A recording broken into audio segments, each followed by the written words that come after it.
Hello hello అత్తయ్య, ఎప్పుడు వస్తాను రేపు ఊరికి? మేము ఎల్లుండి వస్తాను కదా అత్తయ్య. రేపు చార్మార్కి వెళ్ళి నాకు కాసుల పేరును గాజుల సెట్టు వచ్చేటప్పుడు పట్టుకొని రండి. సరే సరే తెస్తా. A few moments later. ఒక 500 ఉంటాయా ప్లీజ్? నా దగ్గర లేవబ్బా పైసలు. అయినా ఎప్పుడు పైసలు నిన్ననే కదా సాలరీ పడ్డది. ఏం చేసినావు పైసలని? అయిపోయినాయి, అందుకే కాదు అడిగేది. ఇంతలో ఎట్లా అయిపోతాయి అబ్బా? ఆవేశపడకు, ఏం చేయాలో ఆలోచించు.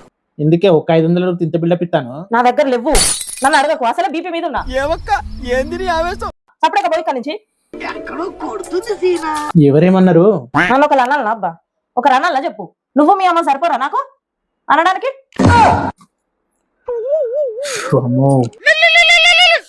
అమ్మా ఏంది చార్మినార్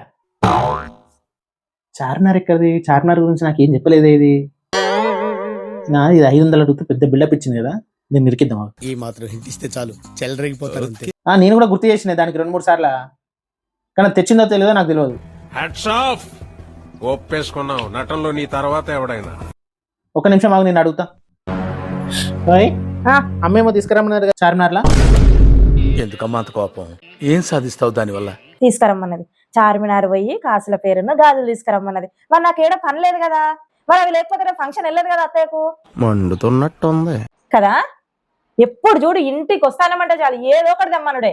అలా ఖాళీ కూర్చుంటాను అబ్బా ఇంట్లో, నాకు అర్థం కాదు. మరి నా మీద ఎందుకు అరుస్తాను? ఆ ముచ్చటేదో అమ్మతో చెప్పరాదు. మాట్లాడు, అమ్మ లైన్ ఉంది.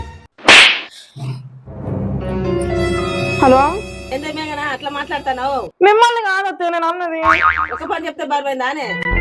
ఈయన ఏదో ఫిట్టింగ్ పెట్టిండు కావాలని మీకు నాకు. ఎంతైనా కోడలే బిడ్డే. కవర్ చేయకు. నిన్న 2 times గుర్తు చేసిన కదా మార్నింగ్. పరమ దుర్మార్గుడు సార్ వీడు. నేను తీసుకోతా. మీరు జోకులు వేసుకోవడానికి నవ్వుకోవడానికి నాలాంటి వాడు కావాలి, అంతేగా? నవ్వుకోండి. నేను ఏడిస్తే మీకు నవ్వు వస్తుంది అనుకుంటే రోజు మీ ఇంటికి వచ్చి గంట ఏడుస్తాను.